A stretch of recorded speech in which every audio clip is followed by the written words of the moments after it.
welcome to EV Nickel's live digital roadshow. I'm pleased to introduce their CEO, Sean Sampson, and their VP of Exploration, Paul Davis. So Sean and Paul will take us through a presentation concerning the recent announcement. Afterwards, they will be accepting questions. As a reminder, you can submit your questions on the Q&A panel on the right-hand side of your screen at any point during the presentation. If there are any questions we don't have time for today, Sean will reach out to you quickly to address them via email or phone call. As always, this summit is being recorded and will be available on Six.com to watch afterwards. So without further ado, I hand it over to you, Sean, to kick things off. Super. Thanks, Kyle. And thanks, everybody, for joining us today. So as Kyle mentioned, we're going to use the time to very quickly run through an update as to where things stand with the company. That'll hopefully be particularly useful for any new investors who are new to the story. So you'll get a quick drive-by on that. And then we're going to get to the main event, which is really talking about the private placement, which is now open and underway. And as Kyle mentioned, we'll be taking questions, including there are a number of questions that have already been sent in that I've included here in the deck. But just to get us started, like the situation, the world in which we operate is one in which we are very bullish on nickel. So we feel as though the world doesn't have enough nickel to currently supply the planned electric vehicle battery requirements. So right now, the winning EV battery chemistry is nickel intensive. And with the huge plans for nickel growth, nickel sales, there is a big gap which is being created where global nickel production last year versus what is required for production in 2035, there's a 3 million ton per year gap. And for people sitting in Ontario or more broadly Canada, knowing the Sudbury camp is such an important place for nickel production, it works out to almost 50 more Sudburys. So that is the big challenge. That is the situation that we're playing in here. The complications include that it's not just nickel we're after, but the new demand, the car companies, they're requiring more from their suppliers. So we've talked about that before with investors. You know, the carbon cost is all of a sudden a huge consideration for this new demand. And then also you've just got general geopolitics where with the Ukrainian conflict, with the war in Ukraine, you've got Russia sort of not talking to Western buyers. And the big concern is the biggest producers in the world, Indonesia and the Philippines, much of that is Chinese money behind it. And Western companies, as the world becomes a smaller place, they're looking for nickel supply from friendly Western allies. So there's a huge geopolitical thing happening. And then more on the local level in terms of political support, Western countries are in a bit of an arms race to try to develop critical metal assets. We have that going on in Ontario with the federal government as well. They're in complete alignment. They're supportive of our project. They've invested in our project, and we're in exactly the kind of place that you want to be sitting. So what does EV Nickel have? We have an enormous land package just outside Timmins. It's exactly the kind of place where you want to be developing a new nickel business. We have 2 tracks of mineralization. We have a high grade with our W4, which I'll talk a bit about the new updated resource there, where we more than doubled the mineralization we have. And then our second track is an enormous trend called the Car Lang, where we came out with an initial maiden resource on that of over 1 billion tons. And that's us just getting started up there. So we think it's the first 20% of the Car Lang trend. I'll show you how the A zone fits into what else could be there further along. And we're really excited about it. Then we wrap it all together under our clean nickel trademark. We're doing a bunch of R&D in the lab, trying to have the lowest possible carbon cost. Not going to spend a whole lot of time on today's call about that. We've got some really exciting stuff happening. And much of that is government funded. And it all gets distilled down to a very compelling valuation. The situation now is we have the 5th largest nickel sulfide project, undeveloped nickel sulfide project in the world. Ours is the 5th largest. The top 10 trade for $143 enterprise value per nickel ton in the ground. EV Nickel trades for $1. So we have a very compelling current valuation. Kyle, if you could jump us along. So this is my only macro slide. I don't spend a whole lot of time on this, but we anticipate the hockey stick growth with electric vehicle sales. And again, with the winning battery chemistry being nickel intensive, that means a whole new demand category for global nickel, which is coming from the EV batteries. What that means when you stack that on is that looking out, bottom left, there's going to be a gap. So pick your numbers, but having 3 million more tons required for production by 2035, those are the benchmark numbers, is substantial. And then there's an added layer on there where the new legislation in Europe, and I've seen more and more mention of that now, we've been talking about it for a couple of years, but as of January 1st of next year, all of the vehicles sold in EU need to be stamped with their footprint. So all of a sudden, there's a huge new consideration where they need to buy the metal, put their hands on the metal to make the batteries, but it's not just getting their hands on the metal, it's getting their hands on the right metal with the lowest possible carbon cost, and that's where we step in. Next slide, Kyle. So here's our land package. This is what we've got. We have over 30,000 hectares just southeast of the town of Timmins. So huge mining camp, Timmins, one of the world's biggest gold producing areas. And we have a huge package just southeast of there. So just outside town, short drive, along a road, accessed by power as well. So across our land package, I'm going to talk about the two tracks. To the south, there's our high grade, the W4. And then to the north, I'll talk about our low grade, or as we call it, our large scale with the Carlang area.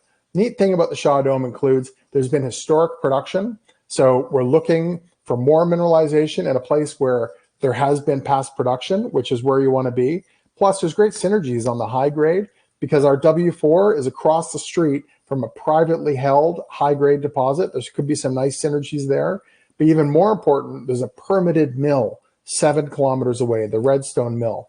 That's permitted and operating now. It's got a nice little mesh with our potential for the W4. Next slide, Kyle. Now, as I look at the W4, so this is the thing that we originally spun out into the new company, EV Nickel, with our IPO in 2011. It had a historical resource. We drilled this and we more than doubled the resource with our continued mineralization where we found the W4 extension. So this is great grade, 1%. This is the kind of grade that gets turned into mines, especially when it's within 400 meters of surface. That's where the majority of it is. So we're permitting this now. We say that we hope to have it up in our production in 3 to 4 years. The way we're able to do that is because we're talking about the ore source and we're well down the permitting path. And we began all the environmental baseline over a year ago. And if we can get that permitted, and there's the potential for the mill very nearby, owned by a private company who are investors of ours. So the W4 is a great deposit. It's open at depth and along strike. And there's a lot more potentially at the W4. Plus, I'll show you how we think this is just the start of high grade near surface mineralization across the Shaw Dome. Kyle, next slide. So our resource, and again, this is the resource that we press released in June, and it has over 44 million tons of nickel in the ground at 1%. And again, it's all within 400 meters of surface. We like to do the math to how many electric vehicle batteries in situ, and we use Bloomberg's number on this. And you see, we've got hundreds of thousands of electric vehicle batteries in the ground with this potential resource. Next slide. So here's the point about it just getting started, right? Across our land package, we know of other high-grade mineralization, some related to historic production. Plus, we have stuff where they've had wonderful hits to the west along the Redstone Trend, which have not been further explored. So W4, we think of that as being, say, 4 years or so of production for the existing permitted mill. We know the Heart across the road has a similar amount of mineralization. And then Paul and his team are very keen to get out and try to figure out what else can be found across the Shaw Dome. Next slide, Kyle. So what this all adds up to is really, we're wondering if we have a Kambalda on our hands. So this is Western Australia, produced over 50 million tons, same age rock. These types of deposits are all found along flows. The really neat thing is that our team thinks it looks very similar to the geology on the Shaw Dome. Ours is the first time a company has pulled together the whole package, or this much of the package, on the Shaw Dome, and it hasn't been properly explored. So this is our arm waving slide, because if we potentially have a Cambalda where along these flows there may be additional deposits, that gets really exciting. Next slide. So shifting now from the high grade over to what we call the large scale or the lower grade. So there are huge mag hits on the northern part of our property, one on the west side, Adams El Dorado, and then a huge trend on the northeast side, the Carmen Langmuir. This is where I'll start comparing this to the size of the Crawford main zone. So that's the Canada nickel deposit. So that oval is drawn to scale and shows you what we're talking about, especially with the Carlang, is enormous. Next slide. So here's the first of a couple, sort of puts it in context. The Carlang area extends for more than 10 kilometers. We know that from the government interpretation. Paul has done a huge amount of work. A big chunk of his career has been on this land. We have grab samples, and there's a huge amount of outcrop as you go up the entire Carlang. So we know that there's the mineralized trend that goes. We dug in on the first area, which we call which we call the Carlang A zone. Next slide, Kyle. Which is right in the middle of this over 10 kilometer. We say it's about 20%. It's actually a little less than that, about 1.5 kilometers that we drilled. And it's neat because tucked in between a bunch of historic drilling. So why is there historic drilling? There's historic drilling because this was interesting. These were interesting potential deposits, which actually Paul in a past life drilled as well, but they were always looking for 0.6% grade. If they didn't find 0.6, they moved on because that was thought of as the economic threshold. What we're now looking, and what Canada Nickel has done a great job sort of trailblazing, they're 1.5 years, 2 years ahead of us, of saying that in this new world of nickel, where lower grade in the right places, fed by hydropower like we are, potentially you're talking about a lower economic threshold. So that's what's exciting is we get back in on the Carlang. We drilled the A zone. Next slide. We've gone from that big 10 kilometer Carlang, the 1.5 kilometers, the A zone we drilled. This was our drilling last summer, just under 8,300 meters. Very, very boring stuff. We went right up, and with that, we defined the A zone resource. Next slide, Kyle. So here's our A zone resource. Between indicated plus inferred, it's over 1 billion tons. So coming in consistently at 0.24, 0.25, and it's an enormous number. So we have, again, doing this EV math, over 37 million EV batteries potentially in the ground here. And again, the A zone represents just the first 20% of this 10 kilometer long trend. Next slide, Kyle. So it's neat, right? Comparing the A zone to other potential resources in the area, we know that there are a bunch of resources around the Abitibi. Again, Canada Nickel's done a tremendous job sort of trailblazing ahead of us with Crawford, which is north of Timmins, close to Cochrane.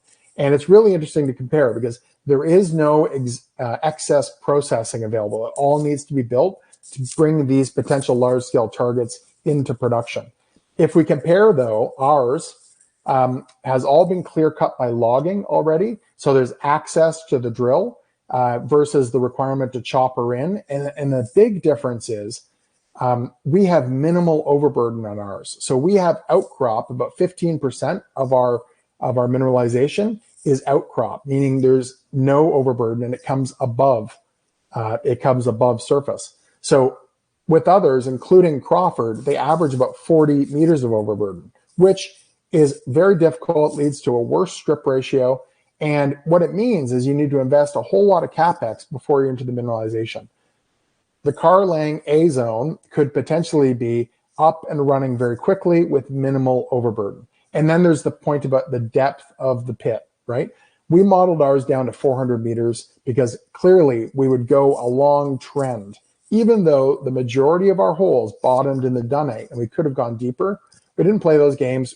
We would operationally go along the trend. So we have a 400 meter deep resource. It very likely could have been deeper. That compares, and I'd encourage investors to look at others that go down close to 700 or even close to 850 meters. Next slide, Kyle. So the third leg of the stool here after track 1 and track 2 with the mineralization is our clean nickel work. We are rethinking each of the steps of what nickel production looks like, all to try to get the lowest possible carbon cost. We're currently working on bio-leaching and carbon capture. We've had tremendous results on that and more to come. And the really interesting part of this as well is that much of it is paid for through the government support. Next slide. So, hey, pulling this all together, last year, 2022 was the year of discoveries. This year has been the year of getting the details. We came out earlier this year with the A zone resource. That was our enormous billion-ton resource. We've begun to talk about the preliminary results out of our clean nickel analysis. That's real interesting. And then we came out with, in June, the updated W4 resource. We have further results coming from our clean nickel R&D, and then we obviously need to push each of these tracks further as we go down the road. Next slide.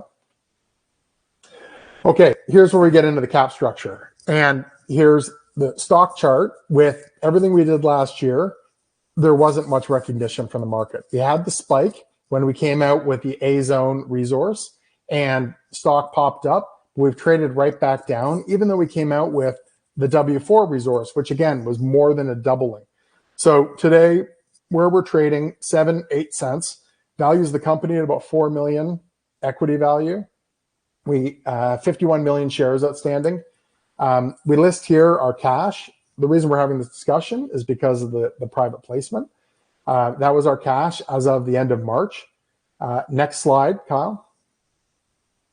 And here's what that valuation, how it all compares, right? We have the 5th largest undeveloped nickel project in the world. That's what we have with the Shaw Dome. And across that top 10, next slide, Kyle.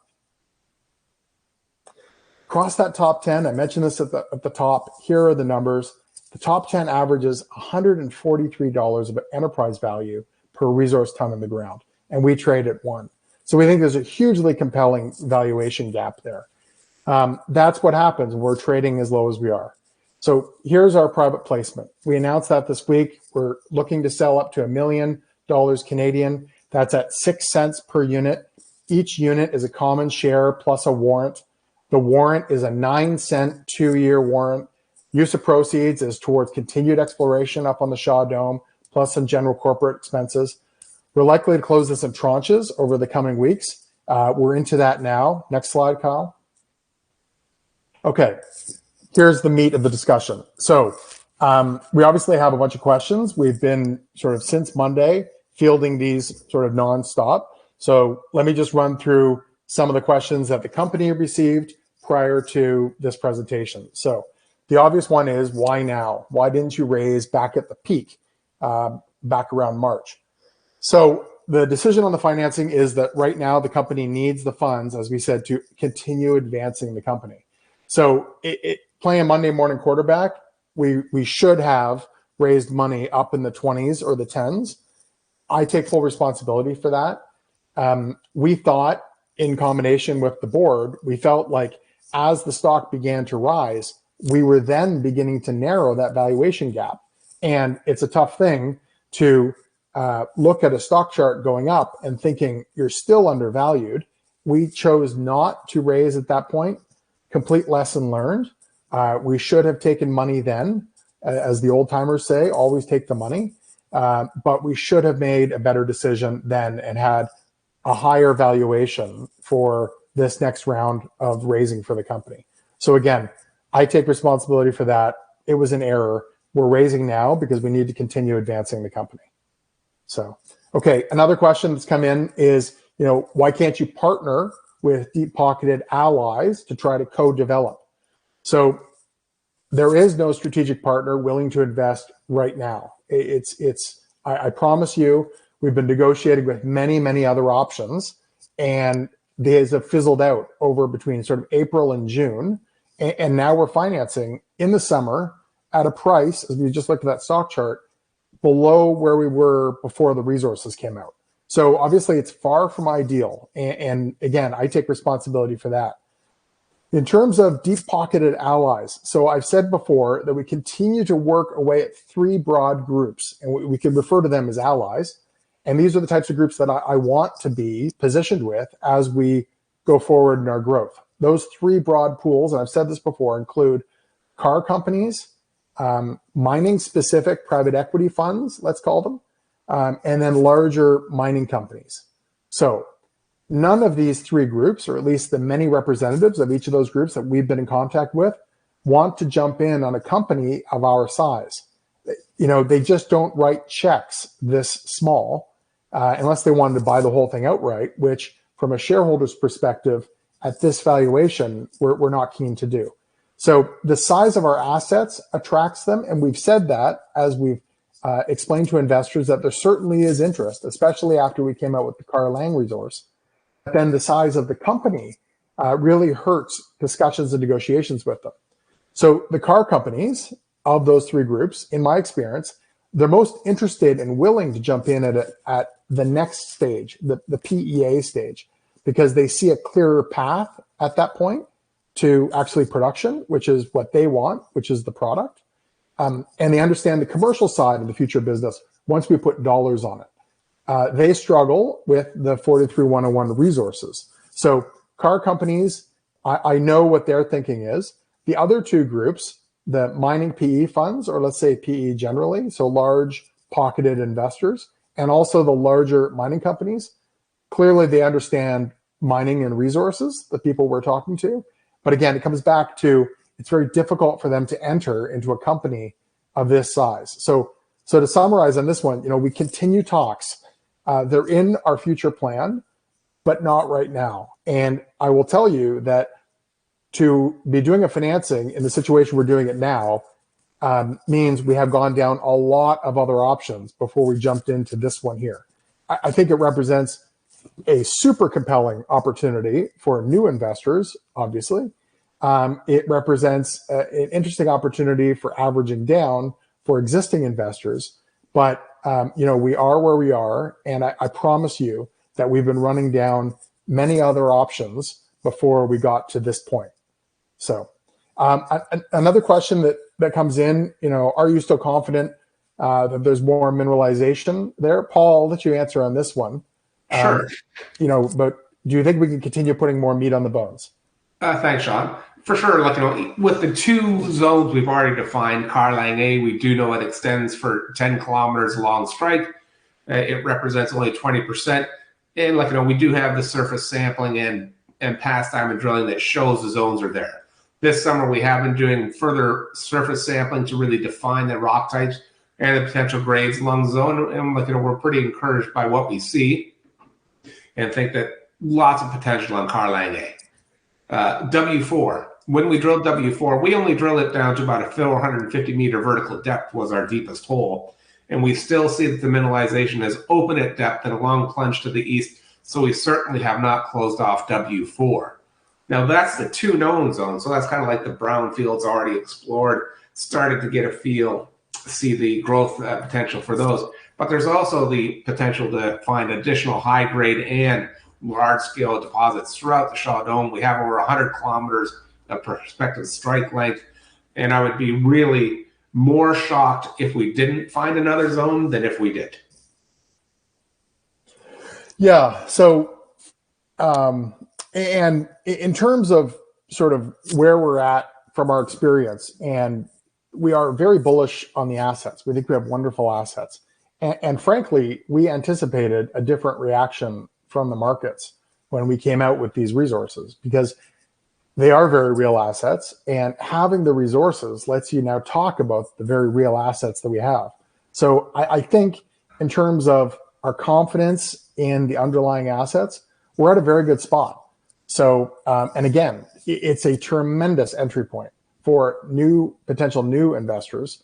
And again, an opportunity for averaging for the existing investors. But in terms of our confidence around the mineralization and what we have, we are very confident.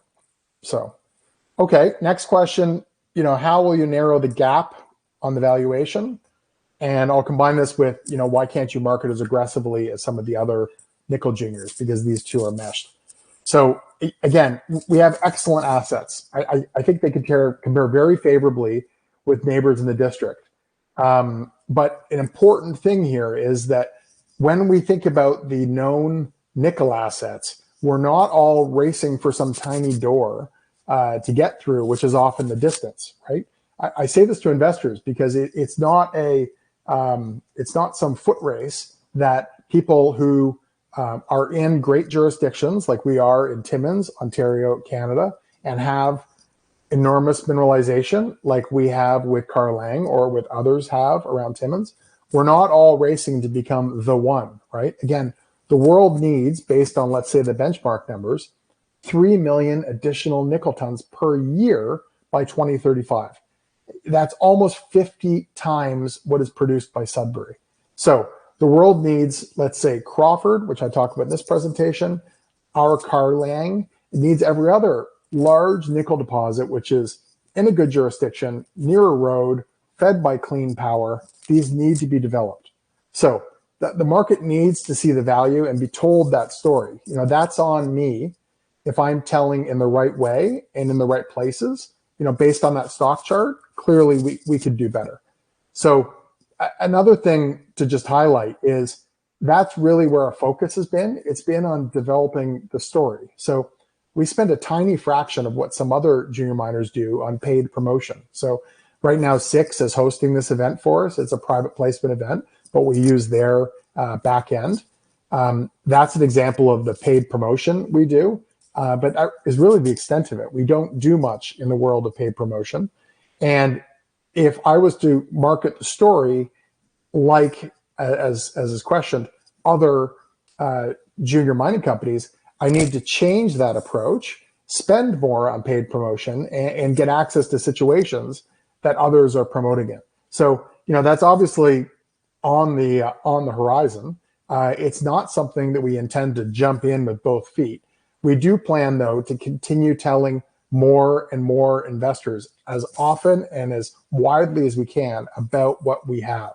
So we're not so much into the pump job, we're into telling the story. And our bias has really been to concentrate, to this point, on developing the story or the product, right? But now we have the two resources, so we really have the story and the product, and we're going to accelerate the marketing, which again is trying to get in front of as many people and as broadly as we can.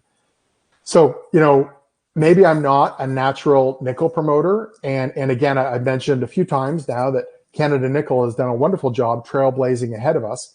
And the CEO, Mark Selby, is the original sort of low-grade nickel storyteller because he was promoting Dumont with Royal Nickel before. So for many years, Mark was really the main nickel bull in North America. So their company has a bit of a head start. Plus, from a promoting perspective, Mark is the veteran. We now have the story. I am much more comfortable in telling the story now that we have the product. And again, we're going to accelerate the marketing on that front. So, as we get, exploration concepts is not really my strength, but we kind of have, in many ways, the exploration risk behind us now. And as we go to tell about this business we'll be developing, that is more in line, I think, with our skills as a management team. And we'll do a heck of a job of setting up the pieces of the business going forward now that we know the resources that we have. Okay, that may have been a little longer than folks were looking for in that question. So can existing shareholders participate in the private placement? Yes, they can. So like with, I believe it's all Canadian non-brokered private placements, we have an existing shareholder exemption. So if any existing shareholder is interested in participating in the private placement, and again, down at these levels, especially with that warrant, it's a wonderful opportunity, especially for new investors. But if you're an existing investor and you want to participate in this private placement, please be in touch. You can always reach us at info@evnickel.com. Kyle, those were the main ones that I've been filling my inbox, and I've been trying to respond with emails, but I wanted to share them broadly in this discussion. Perfect. Are there additional questions that are coming in or that you received before the event? Yeah, we will address those right now here. So, excuse me, thank you for that.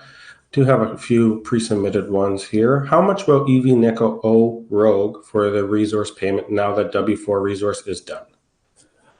Okay, great question. So Rogue, of course, is the vendor of the original EV Nickel assets. So that was the southern part of the land package before EV Nickel last April tripled the land package and got the area under its belt that the Car Lang was on. So the historic resource, which Rogue referred to as Langmuir, EV Nickel refers to as W4, part of the asset purchase agreement a few years ago the consideration included an upfront cash payment that EV Nickel made to Rogue, 6.66 million EV Nickel shares, which Rogue continues to hold.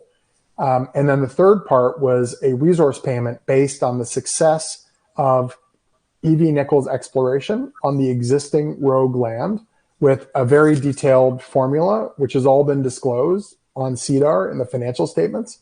And now that we have the W4 resource, I know that both companies, the independent directors, are now working through the details of what that payment would be.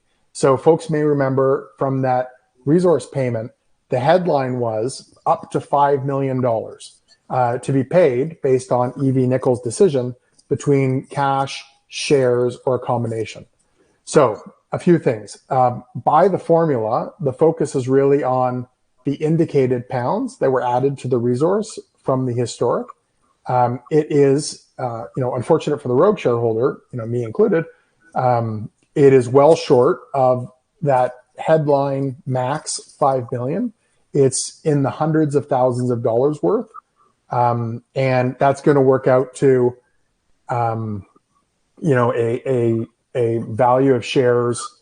Again, the two companies need to agree on this, but that is going to be figured out later this summer between the two sides.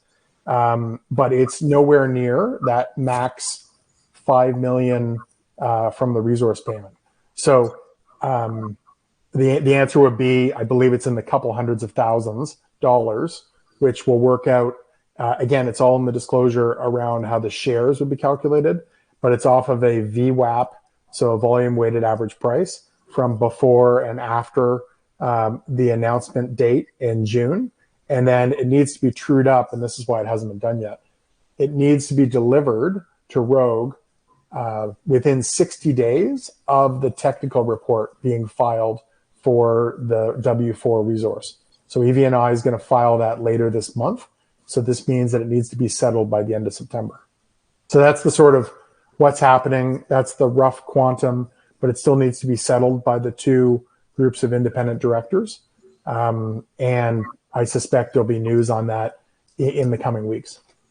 Thanks, Sean. And prior to this, presentation, I did go on ceo.ca to see if there's any discussion there, because I'm assuming they would be wanting to watch as well. So I have a few questions from there.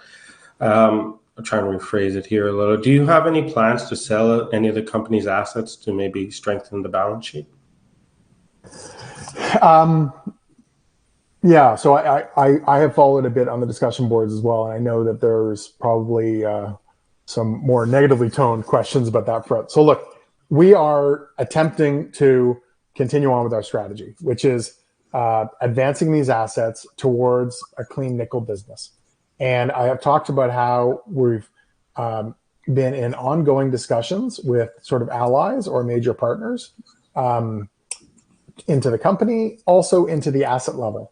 And again, shareholders have heard management team explain that the way a company of our size or that looks like our company, track one, the high grade, is really a better fit for a junior to try to move along in development versus a mega project like we have up at Car Lang. We will continue to advance them because I think that up to feasibility study, for example, you can do both of those tracks. But obviously, when you start getting into mega project type CapEx requirements, it's tricky to do with a company that looks like ours. So it means either our company is going to have to look much differently than it does today, which would be good news because it likely means growth and us beginning to tighten up this valuation gap, or it's the partnership type question. So Kyle, in terms of like a sale, we are always talking to partners about the company, about the assets, and We, especially on Car Lang, we likely need to be partnering along on that. The ideal partner would, of course, be groups like the three that I talked about before, car companies, PE funds, or major miners. So we're working on all possible options. And again, all of it comes back to how are we going to maximize shareholder value in any potential strategic outcome, because that's how we think of it as well. Thanks. And there's another question I pulled from there, and I'll just read it how it was written. Why were you telling the market that you had cash and didn't need a raise, and now this? Do you think that you were misleading people at all with your strategies and execution? Yeah, so we were very careful about whenever we've been talking about our cash balance. So one of the ways it works with a public company is you need to do completely symmetric distribution of information. So we do not do asymmetric dissemination. So the same thing I tell our largest shareholder, I tell the world through events like this. So we had a cash balance at the end of March, which was close to $500,000. In our slides, for example, we talked about how we had hundreds of thousands of dollars on the balance sheet. We are our end of June quarter. We'll come out with those financials later this summer. We've continued working on the company, so we've spent that bunch of that cash, and now we're doing a raise. We have always said that raises are in the future, and I'll say it again: raises are in the future. Right? We have a $4 million equity value.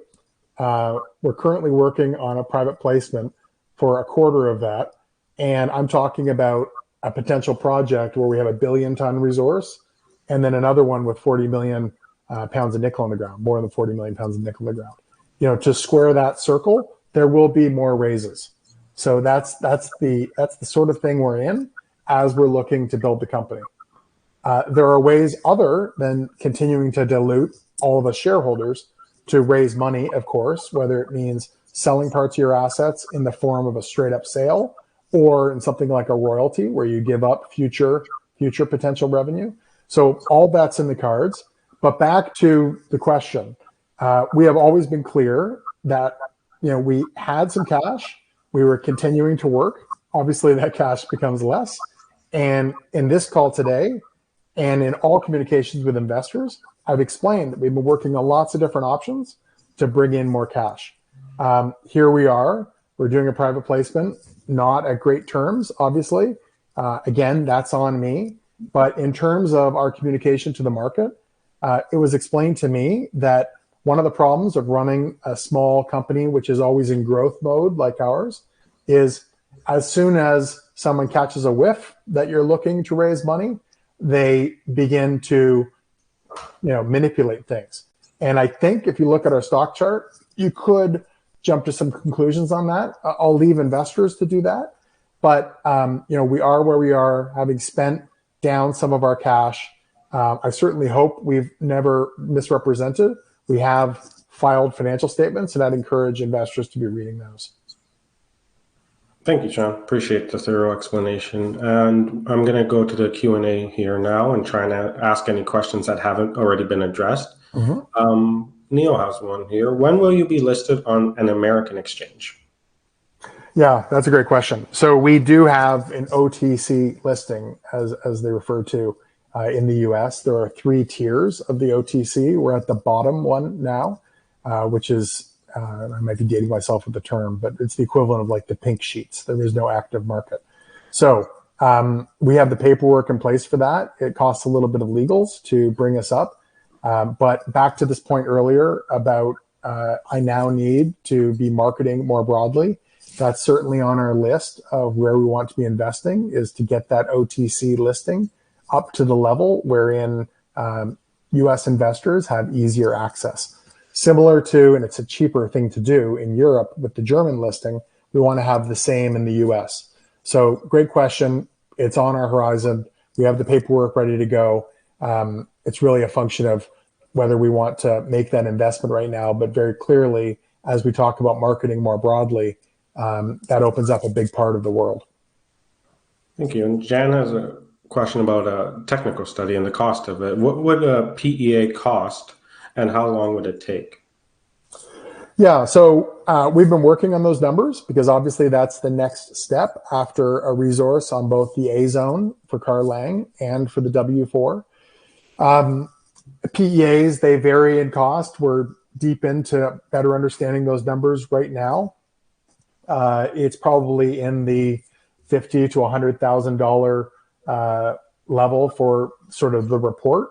But the better way to answer that is with a fundamental buildup of all the required studies that would go in. And that's the sort of thing that we hope to be talking about with investors come the fall. So very clearly, the next step down the path is for us to say, we've got these resources. Now, how do we get to the next stage? Her question about PEA is the smart one. There's more than just sort of the writing of the PEA. There's all the input reports that go to that. And we'll be setting that up for investors with a clear plan this fall. In terms of timing, it often becomes a function of, one, financing, two, when you started the work. So we've already begun the metallurgical work, which would go into a PEA. So that's great news.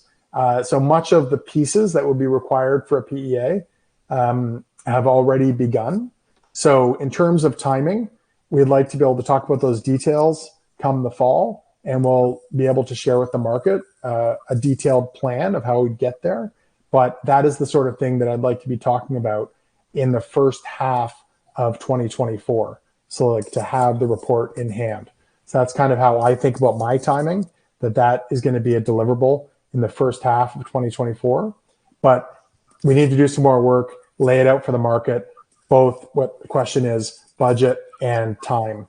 And that will be something we'll communicate out. But I think it's very doable for us to have and talking about in the first half of next year. Perfect. And Jan had a follow-up question. How many meters can you drill with 1 million? So to be crystal clear, we're not talking about drilling with the million. So our next steps for exploration include our company team continuing with their surface sampling.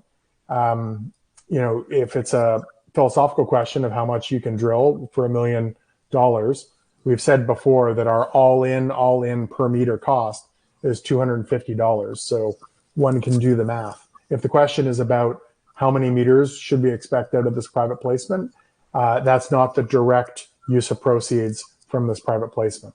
So we'll be doing exploration work, but it won't be diamond drilling. And David has a question about the Timmins area. Any thought of merging with a large nickel play company in the Timmins area? Certainly. I think we know all of them.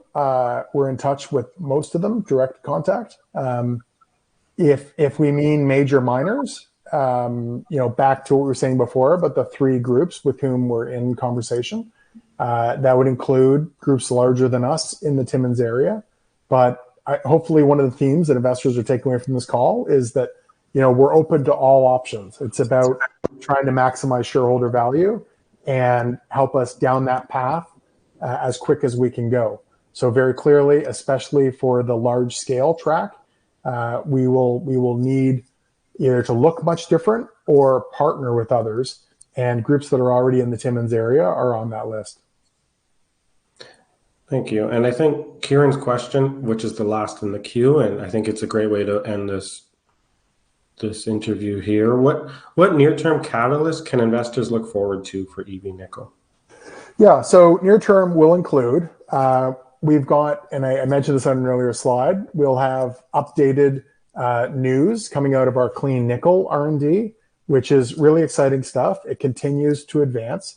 And the interesting thing about the clean nickel R&D, in terms of my experience so far in this, is we really need to do a good job of ensuring investors understand how much of a game changer these can be if they continue to have success. So we've got R&D results coming out from clean nickel. We've also got continued exploration news. I'd mentioned our ongoing work with surface mapping, but that would be the sort of thing we'll be talking about in the fall. And that's really for us to be able to say with our own updated data, look, this thing with Carlang is enormous and much larger than just the A zone. So that'll be an exciting opportunity for us to be continuing to tell that story. And then we have our permit application for W4. So we've said that's been underway for quite some time, and we're pretty far down the path on that one. So there will be updates and milestones along that path for the W4 permitting. So we've got a load of news ahead of us. Plus, as I just mentioned, we need to really set the table for investors as to what's next, how long it could take, and what it's going to take. And that'll be a big part of our news this fall.